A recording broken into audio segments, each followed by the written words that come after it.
नमस्कार दोस्तों। आइए आज हम लोग एक नए व्याकरणिक टॉपिक पे और जिसका नाम है लिंग। लिंग वैसे कहा जाए तो सभी लोग जानते हैं, लेकिन लिंग को परिभाषित कैसे किया जाए आइए हम लोग सरल शब्दों में जानते हैं। वीडियो शुरू करने से पहले आपसे वही एक रिक्वेस्ट है कि आप चैनल को सब्सक्राइब कर लें ताकि आपको नए वीडियो जब भी अपलोड किए जाएं वो मिलते रहें। जी, आइए लिंग पे। लिंग की परिभाषा यदि देखा जाए तो सरल शब्दों में कहा जा सकता है कि संज्ञा शब्द के जिस रूप से पुरुष या स्त्री जाति का भेद प्रकट हो। किसका? स्त्री जाति और पुरुष का भेद प्रकट हो, उसे लिंग कहते हैं। लिंग कितने प्रकार के होते हैं? तो लिंग कहा जाए तो वो 2 प्रकार के होते हैं। हिंदी में लिंगों को 2 प्रकार से कहा जाता है, और यदि आप अंग्रेजी में कहें तो उसके लिए आप जो है कॉमन जेंडर ना और मेल फीमेल के नाम से भी आप जानते हैं। 3 जेंडर हो जाते हैं।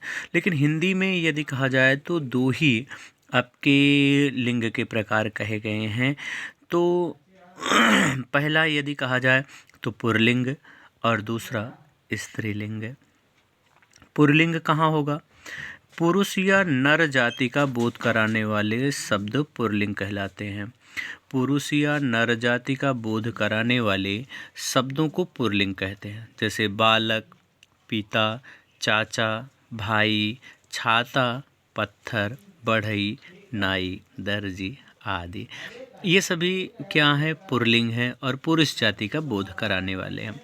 इसी तरह यदि स्त्री जाति में कहा जाए तो स्त्रीलिंग में दादा या दादा कह रहे हैं। स्त्री जाति में यदि कहा जाए तो स्त्री या मादा शब्द का बोध कराने वाले शब्दों को स्त्रीलिंग कहते हैं।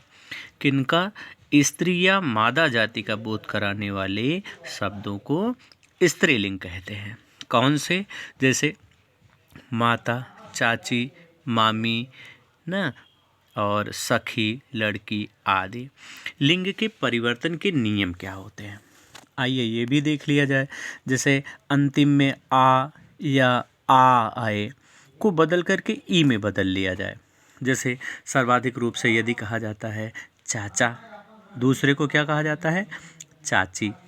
बेटा, बेटी, सखा, सखी, नर, नारी, लड़का, लड़की, पुत्र, पुत्री। ये तो आप जानते ही हैं ना।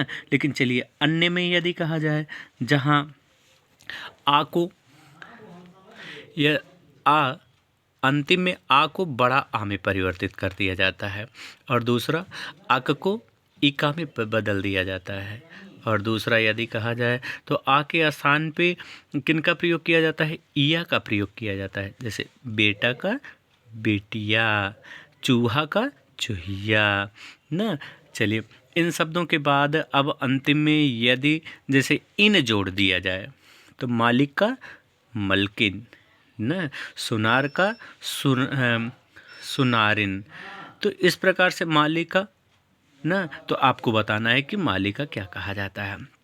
इसी प्रकार पुल्लिंग के अंत में नी जोड़कर भी स्त्रीलिंग बनाया जा सकता है ना। तो इन शब्दों को जोड़ करके भी बनाया जा सकता है। और यदि कहा जाए तो मान और वान को भी जो है मति और वति में करके जोड़ा जा सकता है। ये तो ठीक, ये तो आप जानते ही हैं। अब ऐसे आइए हम आपको ट्रिक बताने वाले हैं या ऐसे आपको दिखाने वाले हैं जहाँ से जो हमेशा किस में रहते हैं? सदा पुल्लिंग माने जाने वाले शब्द हैं। कैसे शब्द?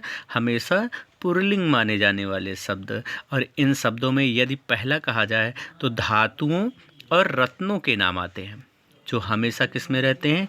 पुल्लिंग में रहते हैं। कौन से धातु, कौन से रत्न? जैसे सोना, लोहा, नीलम, तांबा। और दूसरा कहा जाए तो अनाज, वृक्ष और कुछ फूल भी ऐसे हैं जो हमेशा पुल्लिंग रहते हैं। ना, जैसे आम, सहतूत, गेहूँ, चना, गुलाब, कमल, गेंदा, ऐसे बहुत सारे हैं। और दूसरे कहा जाए तो ऐसी बड़ी वस्तुएं हैं जिनका नाम भी हमेशा पुल्लिंग में रहता है, जैसे पहाड़, बोरा, रस्सा, ना, आप जानते हैं। देखिए, कुछ दिनों, महीनों और सालों के नाम होते हैं। जैसे दिनों, महीनों और सालों के नाम भी जो है वो सदा पुल्लिंग में ही रहते हैं। रविवार, सोमवार, चैत, बैसाख, शक, संवत, विक्रमी संवत आदि।